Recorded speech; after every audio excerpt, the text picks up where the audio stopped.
Mga insan, mekos-mekos muna natin itong ginawa nating luming na Batangas. Ganitong mga luto talaga hindi inaatrasan. Lalong-lalo na kapag masarap ang pagkakaluto mga insan.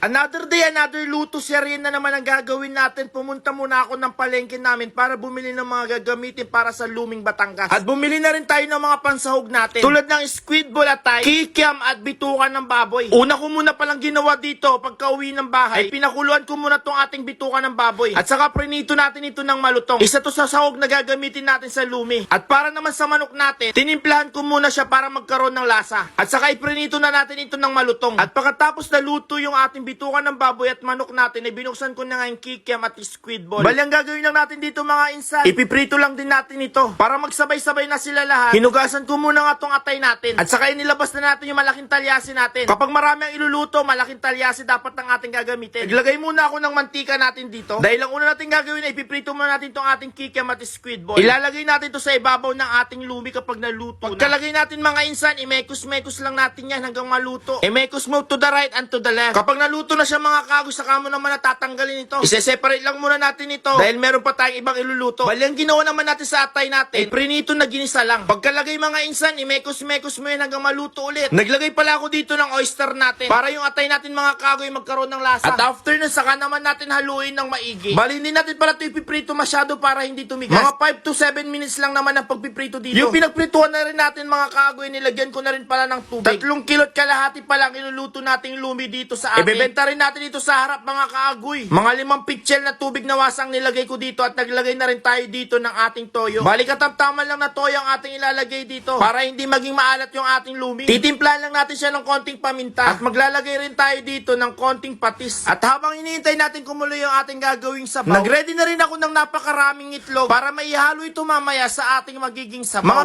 15 na piraso ang ilalagay natin dito dahil napakarami ang ating gagawing lumi. Bali ganito pala ako gumawa ng lumi ng Batangas. Kapag natapos mo ng biyakin lahat ng itlog, imekos-mekos mo ulit yan mga insan hanggang madurog yung egg yolk. Pagkatapos ma-ready yung itlog, niready naman natin dito yung Mickey noodles natin. Ito pala yung magiging noodles natin sa ating lumi. Bali pala mga kaagoy, sa isang plastic nasa 25 pesos. Mga 7 plastic pa lang nabili natin at higit 3 kilo yun. Bali ang gagawin pala natin dito mga kaagoy ay hindi na pala natin tuhugasan para hindi mawala yung alat niya. Pero option nyo yun mga kaagoy kung huhugasan nyo or hindi. Nag-ready na rin pala ako dito ng cornstarch na pampalapot sa ating sabaw mga kaagoy. Kailangan yung lumi natin dapat malapot yun. At dahil kumulo na nga yung sabaw na gagawin nating lumi, nilagay ko na nga tong Mickey noodles. Dinahan-dahan ko muna siya mga kaagoy. At kung papansinin nyo, hindi ko pa pala siya nagunting. Mamaya ko na lang yung guguntingin kapag naluto na yan sa pinagkuluan niya. Ganito pala ako gumawa ng lumi Batangas. At dahil wala nga tayo sa Batangas, ang itatawag natin sa iluluto natin ay luming Pangasinan agoy. Siyempre mga insan, imekos-mekos na natin ulit ito hanggang maluto yung ating Mickey noodles. Para maging malapot na nga itong sabaw natin ay nilagay ko na nga dito yung ating cornstarch na tinunaw sa tubig. Mabilis lang naman ito lumapot mga kagoy. By the way, nasa inyo yan kung paano nyo kokontrolin ang paglalagay ng cornstarch. Kapag gusto nyo ng malapot, damihan nyo lang ang inyong ilalagay. Sa part na nga yan, lumalapot na nga yung sabaw natin. Ito yung sinasabi nilang legit na merienda tuwing hapon. Hindi lang pang hapon mga kagoy, pwedeng pang umaga at pang gabi. Pag ganitong mga pagkain, isa lang ang pinapartner ko. Siyempre, hindi mawawala yung kanin. Masarap kayang pagsamahin ng lumi sa kanin na malamig. At inilagay ko na nga dito yung ating itlog. Habang nilalagay, siyempre sasabayan rin natin ng pagmekos-mekos. Yung magiging itsura ng ating sabaw, ganyan siya mga kagoy. Ganyan ang totoong lomi. Kung nagustuhan nyo yung luto ko mga kagoy, pakicomment naman kung taga saan kayo para alam ko kung saan napadpad tong aking vlog. Pakukuloy lang natin ito ng mga 5 minutes.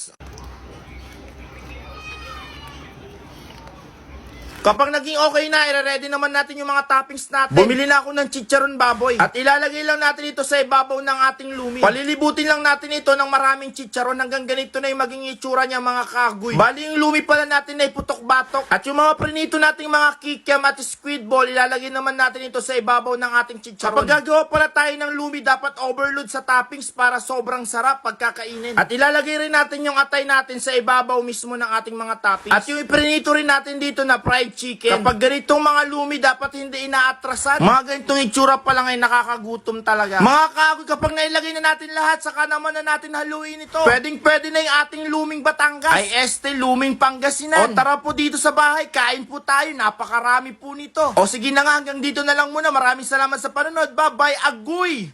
Mga po.